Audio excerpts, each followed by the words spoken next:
Did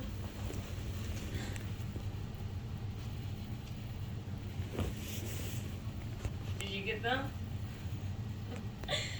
Vincent van Gogh once said, "The sunflower is mine in a way." Through research and classes that I've taken in the past, I can surely tell you about Vincent van Gogh and his sunflowers. Even if you're not an artist, his works have shaped creativity and emotion. Understanding what he saw equals seeing what influences your life on the daily.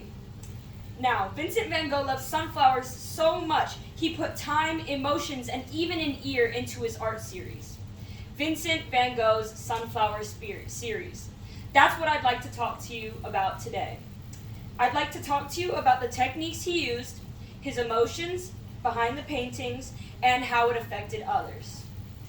My first point, techniques. Technique is embedded into every painting ever made. Out of the 11 paintings in the series, the medium of all of them is oil on canvas.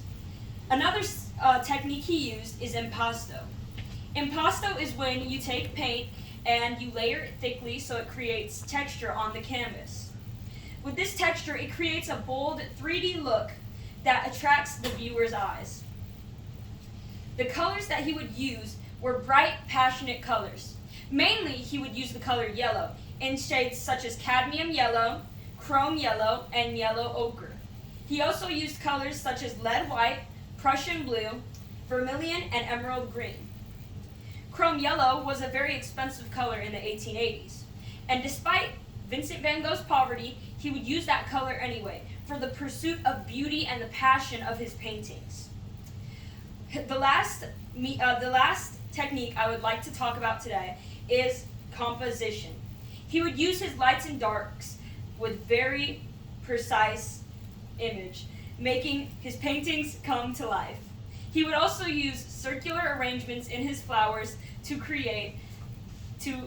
attract the viewer's eyes inwards towards the painting. Now, technique is not the only drive in his paintings. This brings me to my second point, emotions. Gogh expressed himself through his emotions in his paintings. Paris, 1887. Optimism, hope, and belonging is what he felt because that is when he met other painters and found a community of his own. It showed in his paintings with fresh, vibrant, full of life flowers. Now, he felt he had found his purpose, so he decided he should move and experience other places. He moved to Arles in 1888. He felt hope and desperation to meet another community that could accept him into his own life. This person that he would meet would be Gogh, who would move in with him. After he met Gogh from moving in, these emotions would turn into anxiety, tension, and disappointment. Almost daily, Gogh and him would get into fights. This would show into his paintings through fragility, vulnerability, and looser composition. After Gogh left, due to a fight that the two had, he became isolated and reflective.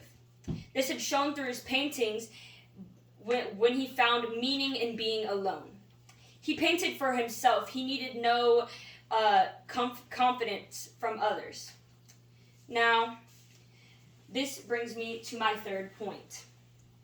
Years later, he finally got his fame that he so wanted, but only after he died.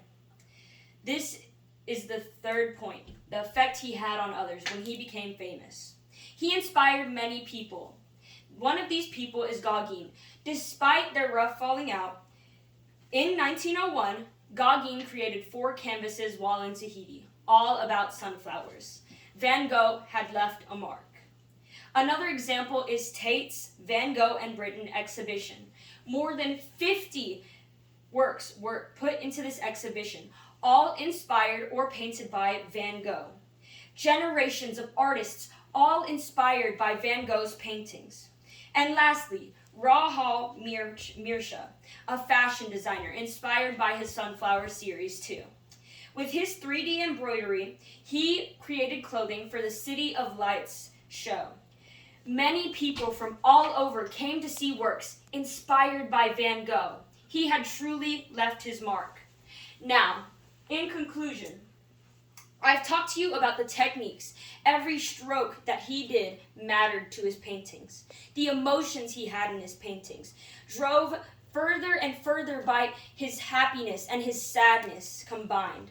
The effect he had on others and how it created works all over the world. Van Gogh's work is a marvel to appreciate. And with that, I would like to leave you with a quote by Salvador Dali.